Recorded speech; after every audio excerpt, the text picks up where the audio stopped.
Hello and welcome to this edition of SFG Top Performance Podcast. This morning we're going to do a grain and feed session. We've got Scott and Mike with me, so we'll start off with some grain information.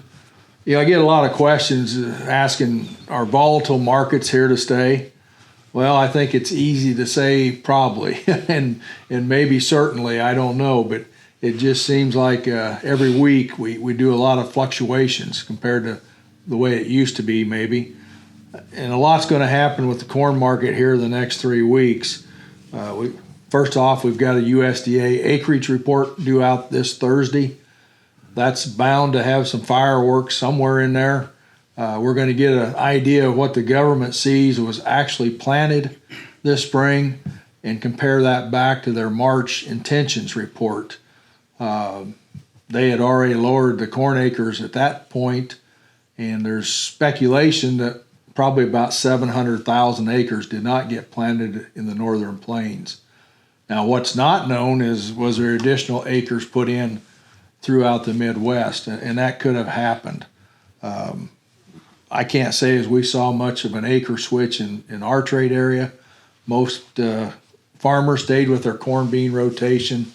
Maybe a few more beans in certain areas where they don't raise quite as good a corn crop. But that'll have an impact come Thursday, no doubt about that. And then weather. Summer weather always plays a role in our crop production, but this year it might be more profound. When you look at the corn, we put a high majority of the acres in the same 2-week period there this spring. We was probably a week to 10 days late on most of it, maybe even 2 weeks in places, but the majority of the crop went in the same 2 weeks. And that means it's going to pollinate in a 2-week period. So that puts a huge amount of risk on the crop nationwide. If we happen to hit a streak of really hot, dry weather there mid-July, it could knock a few bushels off. We could also have some great weather, moderate temperatures, adequate rainfall, and we may get the 4 bushel back that they took away there in March on when they did the expected acreage report, because they also lowered the yield about 4 bushel off a trend line, just with the idea that we was going to have a later planting season. So the corn market will continue to flop both ways. Old crop remains strong due to lack of sellers. We're running short of corn that's available to buy off the farm. There's still some out there, but it's in fairly solid hands. And I think a lot of those guys will wait till pollination before they turn the rest of it loose. They've got their gambling stocks, you might say, yet to play with. So flip over to the beans, kind of a similar thing on the acreage side. A little less talk about more or less acres on the beans. I think that stayed probably fairly static throughout the Midwest. What might not be known is what went on up in the Dakotas and the northern plains where the winter wheat, the spring wheat, did not get planted. That land's not going to probably lay fallow, or most of it won't. So it'll be a question of how many beans went into that area, and will give us additional acres. Similar to corn, the old crop beans are getting a little harder to find and get a hold of. So basis levels have remained fairly decent, especially along the river market. Exports have been strong. We're still catching up on the beans that were sold earlier in the season. So there's a demand to draw them to the river. Interior markets are a little less right now, basis-wise. They seem to have themselves fairly well covered. Talking to a couple of the processors, the crush margins are still good. What surprised me, one in particular said, hey, I thought maybe they were having bean mill backup issues, but no, it's the opposite. They can actually sell all the bean meal they can produce at this point. So that market continues to be strong, at least locally. So that's a good thing. So looking at new crop, we've kind of lost some luster on both corn and beans. Corn's appears to be headed to the low 6 range. Thursday will kind of be the the turning point, you might say, whether we retrace, head back up, and try to test our highs of a month or 6 weeks ago, or if for some reason we get a surprise and there's more acres than expected and the weather cooperates the next 3 weeks, we could dip down into the fives pretty easy. On the beans, we're in that 1350 range for new crop, maybe a little better in places. But again, worldwide demand will play a bigger role there as we continue to produce a lot of beans for the export market. A lot of new plants scheduled to come on the next 3 years, bean oil plants. So looking forward, there's going to be a demand for probably another 10 million acres of beans at some point. But we're a couple years away from the start of that. But it's something to look forward to. With that, I'll turn it over to Scott, and he'll start in on some feed news. All right. Thanks, Mark. Well, we got a little rain in Milo last Friday. It was very welcome. It was getting pretty dry over there before that. A lot of the hay in the area has been baled up in the last 2 weeks. Yield reports are all over the board. But overall, I think we're just pretty much average on hay yield. Some of the first alfalfa cut is about a week away from the second cutting. Some of it looks pretty decent and some of it's kind of short, so it'll be interesting to see what happens with that. Pasture's really fallen off in the heat. Hopefully this rain and the cooler forecast will get it going a little bit again.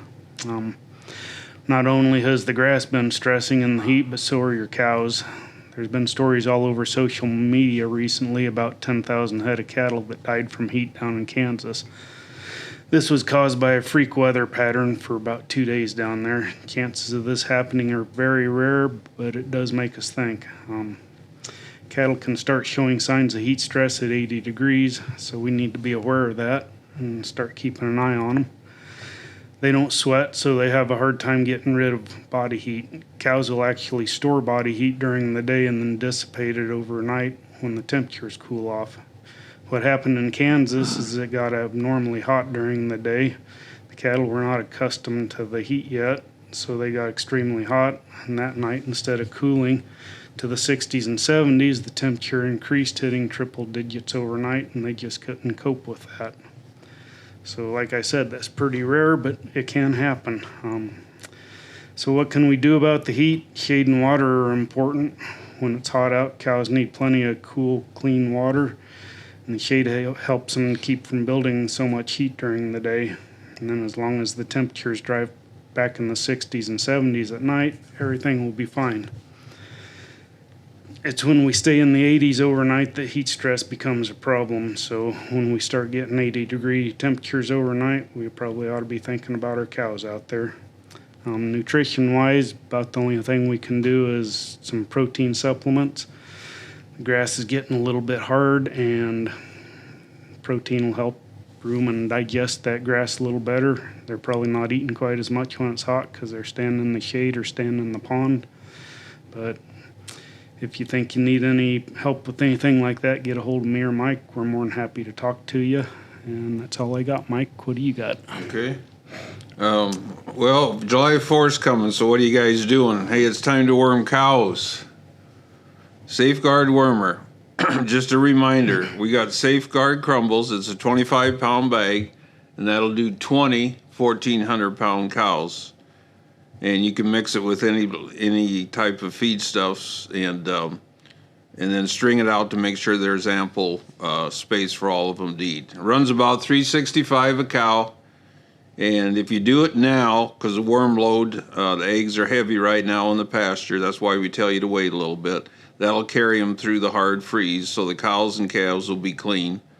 And the reason for that is you want to boost immunity. And getting that worms out of there help boost immunity. The vaccines you gave them will work better. And it does help reduce the pink eye. If you have too heavy a worm load, that affects the pink eye issue as well. And right now with the hot, dry weather, I know a lot of guys got their fly control started a little bit late, but it seems like it's catching up. Some are having a little bit of issue where depends on the product they use. For some reason, it's having trouble catching up with the flies.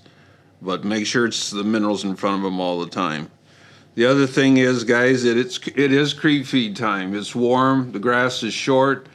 We're trying to get mama bred, so let's creep feed those calves, and let's take the pressure off of mama. If you look at $3.30 a ton for creep feed, that's about 80 cents a pound for cost of creep feed on a 5.5 to 1 conversion, and a calf right now is worth $1.90 a pound. So I'll trade 80 cents for $1.90 any day. So we rent creep feeders, $2.50 a day. So give us a call, get the creep out there. The last thing is, I've talked to a lot of you on the phone, text, letters, and everything, and your days are about numbered on overcoming the new increase on Dical July 1st by $150 a ton.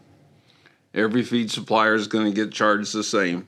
So mineral's going to take another jump, $40 to $60 a ton July 1st. So you either got to get it now or you'll have to pay the new price.